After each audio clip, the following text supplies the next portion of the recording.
जय हिंद साथियों। दोस्तों स्वागत है आपके अपने YouTube चैनल एग्जाम वीर में। मैं आपका दोस्त राहुल कुमार। दोस्तों आज बात करने वाले हैं आईटीआई के बारे में।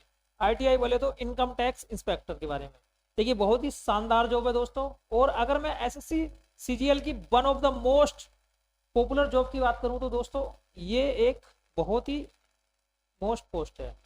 जैसे एमईए, इनकम टैक्स इंस्पेक्टर, सीएसएसएस, दोस्तों ये टॉपर्स की चॉइस होती है। अगर आपके नंबर बहुत अच्छे हैं तो दोस्तों आप इसे पोस्ट प्रेफरेंस के में रख सकते हैं। लेकिन दोस्तों कुछ बातें आपको जानना बहुत ज़्यादा ज़रूरी है कि आपकी हाइट कितनी है, और दोस्तों क्या कलर विजन यहाँ एलो है या नहीं है, कंप्यूटर के अंदर कितना स्कोर चाहिए, और अगर टाइपिंग के अंदर कितनी दोस्तों गलती माफ है इस पोस्ट के लिए। बाकी भविष्य में क्या इसका प्रमोशन होगा, क्या सैलरी मिलेगी, क्या ट्रांसफर होगा, सारे के सारे बिंदुओं के बारे में वन बाई वन करके दोस्तों डिस्कस करेंगे। उससे पहले सभी साथियों से गुजारिश है, अगर आप चैनल पर पहली बार जुड़े हैं तो चैनल को सब्सक्राइब कर सकते हैं, और अगर वीडियो हमारी अच्छी लगती है तो वीडियो को अपने फ्रेंड सर्कल में शेयर जरूर करना है। और जो 2023 की दोस्तों कट ऑफ गई है उसके बारे में भी दोस्तों चर्चा करेंगे कि इस साल कम से कम आपको इतना स्कोर तो रखना ही पड़ेगा अगर आपको ये पोस्ट लेनी है। दोस्तों सबसे पहले मैं बात कर लेता हूँ आईटीआई के बारे में। इस पोस्ट की अगर मैं एज ग्रुप की बात करूँ तो दोस्तों ये जो पोस्ट है आपकी 18 से 30 साल तक है। ठीक है, मतलब आप कैटेगरी के अनुसार 3 साल 5 साल जोड़ सकते हैं। ठीक है, अगर आप इस एज ग्रुप में आते हैं तो आप इस पोस्ट को ले सकते हैं। सबसे पहली बात हो गई ये। दूसरी बात दोस्तों जो जरूरी है वो है आपकी फिजिकल इफिशिएंसी। ये जानना आपके लिए जरूरी है। मेल के लिए हाइट 157.5 और फीमेल के लिए 152 हाइट जरूरी है।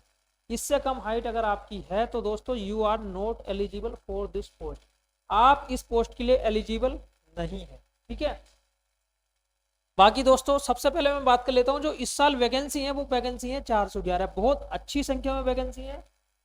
पिछले साल वैकेंसी बहुत कम थी, और जो पिछले साल की दोस्तों जो कट ऑफ थी वो क्या थी वो भी मैं आपको बताऊंगा। ठीक है, जॉब प्रोफाइल इसकी क्या रहने वाली है, क्या वर्कलोड रहता है, क्या भविष्य में प्रमोशन होंगे, सैलरी आपको इन हैंड कितनी मिलेगी। ठीक है, सीपीटी पोस्ट है या नहीं है, कंप्यूटर के अंदर कितना स्कोर चाहिए, और टाइपिंग के अंदर कितनी एरर यहाँ माफ है, क्या कलर विजन वाला कैंडिडेट इस पोस्ट के लिए एलिजिबल है या नहीं है। ठीक है, बाकी रैंक ये सब चर्चा करेंगे। तो सबसे पहले दोस्तों मैंने बात करा कंप्यूटर के स्कोर के बारे में। 60 नंबर का आपका कंप्यूटर होता है जो कि क्वालिफाइंग नेचर का है। क्वालिफाइंग करना जरूरी है। अगर आप क्वालिफाई नहीं करते हैं तो आप किसी भी पोस्ट के लिए एलिजिबल नहीं है। और जो क्वालिफाइंग की जो दोस्तों परसेंटेज है वो है आपकी 20, 25, 30%। मतलब कैटेगरी के लिए 12 नंबर, ओबीसी ईडब्ल्यूएस के लिए 15 नंबर, और यूआर के लिए 18 नंबर। तो इस पोस्ट के लिए दोस्तों अगर आप इतना ही नंबर लेके आते हैं कंप्यूटर के अंदर तो आप इस पोस्ट के लिए एलिजिबल हैं। मतलब आपको यहाँ सीपीटी की जगह आपको यहाँ कंप्यूटर में हाई स्कोर करने की दोस्तों कोई ज़रूरत नहीं है इस पोस्ट के लिए। ठीक है, बाकी मैं टाइपिंग की बता देता हूँ। तो दोस्तों अगर आपकी 20% एरर होती है तो भी आप दोस्तों इस पोस्ट के लिए एलिजिबल हैं यूआर के अंदर। तो 20% टाइपिंग एरर बहुत बड़ी चीज़ है इस पोस्ट के लिए दोस्तों। टाइपिंग के अंदर जो एरर है वो मैक्सिमम है 20%, 25% और 30%। कंप्यूटर के अंदर जो स्कोर है दोस्तों वो मिनिमम है। मतलब 20, 25, 30% इतना स्कोर अगर आपका है तो you are eligible for this post. ठीक है, और जो मोस्ट इंपोर्टेंट बात है वो है कलर विजन की। अगर आप कलर विजन कैंडिडेट है तो भी आप दोस्तों इस पोस्ट के लिए एलिजिबल है। तो ये चीज़ें बहुत ज़्यादा जरूरी है जाननी। ठीक है, आगे दोस्तों मैं बात कर लेता हूँ 4600 ग्रेड पी की पोस्ट है जो कि पहले ग्रुप सी की पोस्ट हुआ करती थी। इसे अब सरकार ने ग्रुप बी के अंदर कन्वर्ट कर दिया है। तो पहली बात तो ये हो गई कि आपको इस पोस्ट में जाने के बाद में जो ग्रुप सी की जो मलाई पोस्ट का तमगा लगा हुआ था वो अब आप ग्रुप बी के रूप में कन्वर्ट हो गया है। जैसे अगर मैं एक्साइज इंस्पेक्टर की बात करूँ तो वो ग्रुप बी है, एग्जामिनर की बात करूँ तो दोस्तों वो ग्रुप बी है, लेकिन ये पोस्ट ग्रुप सी के अंदर थी जबकि था ये भी इंस्पेक्टर 4600 ग्रेड पे की पोस्ट, लेकिन अब इसे कन्वर्ट कर दिया गया ग्रुप सी से ग्रुप बी में। तो एक फायदा तो आपको ये हो गया कि आप ग्रुप सी से अब ग्रुप बी में कन्वर्ट हो चुके हैं। ठीक है, बाकी लेवल 7 की पोस्ट है, इसकी जो बेसिक पे रहने वाली है 44,900 रहने वाली है। करंट की अगर मैं डीए की बात करूं तो 53% आपका डीए करंट में रहने वाला है। ठीक है, और HRA depend your posting city 10%, 20%, 30% जो मिलना है आपकी सिटी के ऊपर डिपेंड करेगा। अगर आपकी पोस्टिंग दिल्ली के अंदर होती है तो आपको मिलेगा 30%। ठीक है, आपकी पोस्टिंग चेन्नई के अंदर होती है, मुंबई के अंदर होती है तो आपको ये मेट्रो सिटी है, यहाँ पर मैक्सिमम HRA आपको, मैक्सिमम जो आपका अलाउंस होता है वो देखने के लिए मिलता है, तो 30% मिलेगा। ठीक है, आप इसका 30% दोस्तों निकाल सकते हैं। बाकी जो टीए है मिनिमम 5,000 आपको मिलेगा, जो कि डिपेंड करेगा सिटी पर, 6,500 तक दोस्तों आपको ये मिलेगा। ठीक है, उसके बाद में इन हैंड जो आपकी सैलरी है वो लगभग 80,000 के समथिंग में दोस्तों, 80 से 82,000, मतलब 85,000 तक दोस्तों ये सैलरी आपको पड़ सकती है। मैंने मोटा मोटा आंकड़ा दोस्तों आपको बताया, 80,000 से कम मिलने वाले दोस्तों आपको नहीं है एक्स सिटी के अंदर लगभग। बाकी डिडक्शन की अगर मैं बात करूं दोस्तों, तो डिडक्शन भी होना है इन हैंड दोस्तों, आपको इतनी सैलरी तो दोस्तों कट कटाने के बाद में आसानी से मिल जाएगी। डिडक्शन भी दोस्तों होगा, जो कि बेसिक का और डीए का, जो भी आपका बेसिक और डीए बनेगा उसका 10% आपका एनपीएस में जाएगा, और जो सरकार उसमें अपना कॉन्ट्रीब्यूशन देगी वो 14% देगी, वो भी दोस्तों आपका ही होता है, रिटायरमेंट पे वो पैसा आपको मिल जाता है। तो अगर मैं टोटल मिलाकर बात करूं तो 1 लाख के समथिंग में दोस्तों इनकम टैक्स इंस्पेक्टर को या फिर किसी भी इंस्पेक्टर को 1 लाख सैलरी मिलती है, अगर मैं गवर्नमेंट के कॉन्ट्रीब्यूशन को मिलाकर दोस्तों बात करूं लगभग इस टाइम। और अगर हम 8वें पे कमीशन की बात करूं तो 8वें पे कमीशन में ये सैलरी लगभग 1,30,000 से दोस्तों, 1,30,000 से 1,40,000 तक दोस्तों आपको ये बनती हुई दिखाई देगी 8वां पे कमीशन के बाद। ठीक है भाई, वो डिपेंड करेगा कि सरकार आपकी सैलरी को कितना इजाफा करती है। ये लगभग मैंने एक जो फिटमेंट फैक्टर है जो पहले सालों में रहा उसके अनुसार बताया है, और अगर ज्यादा कर देती है तो लगभग 1.5 लाख के समथिंग में दोस्तों आपकी सैलरी लगभग बनेगी। ठीक है, 8वें वेतन आयोग के बारे में। पिछले साल कितनी कट ऑफ थी, पिछले साल की वैकेंसी कितनी थी, उसके बारे में थोड़ी सी चर्चा कर लेते हैं। और जो महत्वपूर्ण पॉइंट है वो ये है कि पिछले साल जो मिनिमम कट ऑफ गई थी वो गई थी दोस्तों 303। यूआर कैटेगरी की जो मिनिमम कट ऑफ गई थी वो 303 गई थी, और जो कैटेगरी की गई थी दोस्तों SC ST की वो 285-86 थी। उससे कितना स्कोर अधिक करना पड़ेगा तब जाकर दोस्तों ये पोस्ट मिलेगी, ये भी दोस्तों चर्चा करेंगे, बहुत महत्वपूर्ण पॉइंट है ये। ठीक है, जैसे यूआर की दोस्तों 303 गई थी, यूआर की 303 गई थी, 168 वैकेंसी थी, मतलब पिछले साल ज्यादा वैकेंसी नहीं थी। 168 वैकेंसी और 411 वैकेंसियों में भी डिफरेंस है, लगभग 3 गुना वैकेंसी आपकी इस बार दोस्तों बढ़ी, 2.5 से 3 गुना वैकेंसी इस बार दोस्तों बढ़ी है।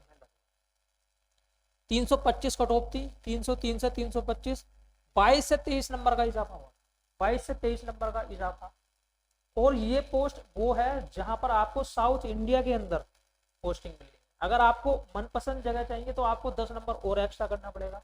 तो it is not easy to get to this post, इस पोस्ट को पाना इतना आसान भी नहीं है, आपको रैंक लानी पड़ेगी, आपको टॉपर बनना पड़ेगा, बहुत सारी चीजें, बहुत मेहनत लगेगी तब जाकर दोस्तों ये पोस्ट मिलेगी। लेकिन अगर आप इतना इसको रखते हैं तो इन चीजों को जानिए, उसके बाद में आप आसानी से दोस्तों इसे पोस्ट प्रेफरेंस को ऊपर रख सकते हैं। ठीक है, देखिए लगभग 23 नंबर 24 नंबर आपके अगर एक्स्ट्रा हैं यूआर कैटेगरी के अंदर तो आप इस पोस्ट को ले सकते हैं।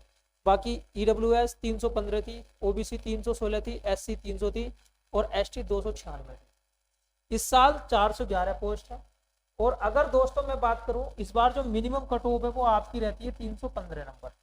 मान लिया मैंने मिनिमम कट ऑफ 315 नंबर रहती है, तो आप 20 नंबर इसमें, कम से कम 18 नंबर इसमें, आप 20 नंबर इसमें अगर जोड़ते हैं तो दोस्तों ये कट ऑफ आपकी बनेगी 335 प्लस, 335 प्लस।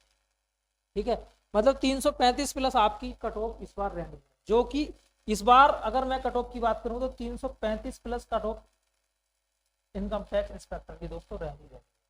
ठीक है, यहाँ पर भी दोस्तों आपकी ऐसा समझ लीजिए 327-28 आपकी कट ऑफ रहेगी, यहाँ पर भी दोस्तों 328-27 रहेगी। और SC की अगर मैं बात करूं तो दोस्तों ये कट ऑफ आपकी अगर 295 कट ऑफ लगती है, 295 कट ऑफ SC की मिनिमम लगती है, तो आप 20 नंबर उसमें अगर ऐड करते हैं तो लगभग 315 नंबर पर ये आपको पोस्ट मिल सकती है।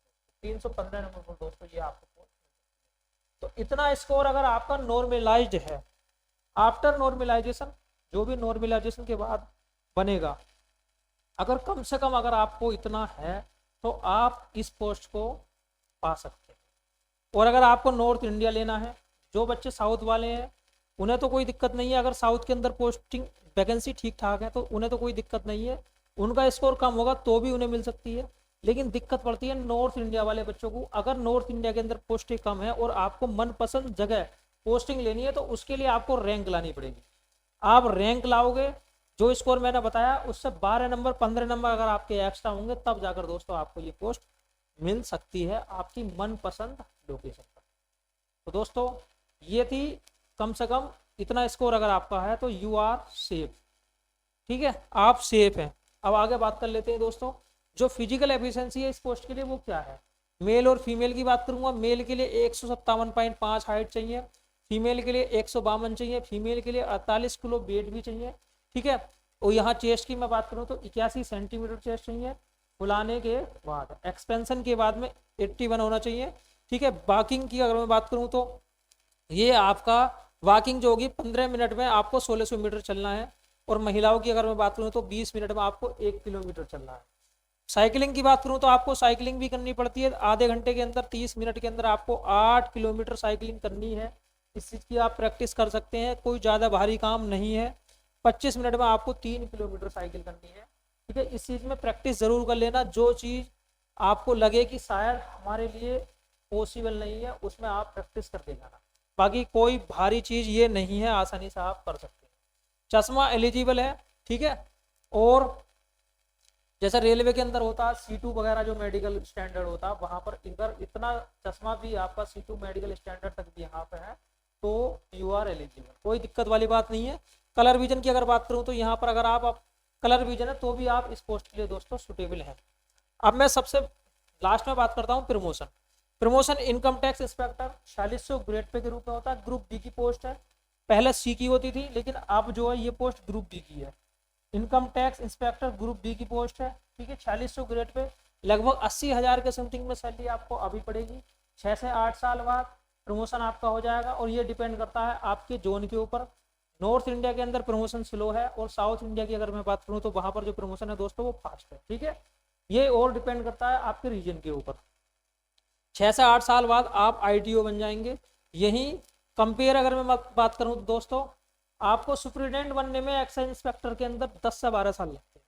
यहाँ पर प्रमोशन फास्ट है, वहाँ प्रमोशन आपको शायद ही एक्साइज इंस्पेक्टर के अंदर 2 प्रमोशन पूरी लाइफ के अंदर मिले, लेकिन अगर आप कम एज के अंदर ITO बन जाते हैं तो आपको AC बनने में बहुत कम समय लगता है, आप कमिश्नर आसानी से बन सकते हैं, ठीक है। लेकिन वहां पर दोस्तों बहुत सारे एक्साइज इंस्पेक्टर ऐसे होते हैं जो कि सुप्रीडेंट से ही दोस्तों रिटायर हो जाते हैं, क्योंकि वहां जो प्रमोशन है बहुत ही स्लो है। ये पोस्ट इसका जो एरिया होता है इसे चुनने का जो रीजन है वो मेन कारण एक प्रमोशन भी है इसका दोस्तों। One of the most promotion यहाँ पर दोस्तों पाया जाता है। 6 से 8 साल में आप ITO इनकम टैक्स ऑफिसर बनेंगे, जो कि 4800 ग्रेड पे की पोस्ट है, ठीक है। इसके बाद में दोस्तों आप गजेटेड बन गए, आपको कोई दिक्कत नहीं, 4800 ग्रेड पे में आप गजेटेड बन जाएंगे। लेकिन ट्रांसफर दोस्तों अभी भी आपका नहीं होना जब तक आप ग्रुप A के अंदर नहीं पहुंचेंगे, जो कि असिस्टेंट कमिश्नर की पोस्ट होती है। जब आप असिस्टेंट कमिश्नर बन जाएंगे तो आप चाहे साउथ इंडिया के अंदर है, आप कहीं भी हैं, आप ऑल इंडिया ट्रांसफर के लिए एलिजिबल हो जाते हैं। उसके बाद आप DC बन जाते हैं। ये चीज दोस्तों, ये प्रमोशन आपका यहाँ रहने वाला है। बाकी मैं कुछ और सुविधाएं बता देता हूँ जो सुविधाएं यहाँ मिलती है। देखिए अगर मैं ड्यूटी आवर की बात करूँ तो 8 आवर आपका ड्यूटी रहने वाला है। 9 से दोस्तों 5 आपका जो टाइमिंग है वो दोस्तों जॉब पर रहने वाला है। बाकी जो फैसिलिटी की बात करूँ तो एक आप गवर्नमेंट एम्प्लॉई है, आपको सारी फैसिलिटी मिलती है देखने के लिए।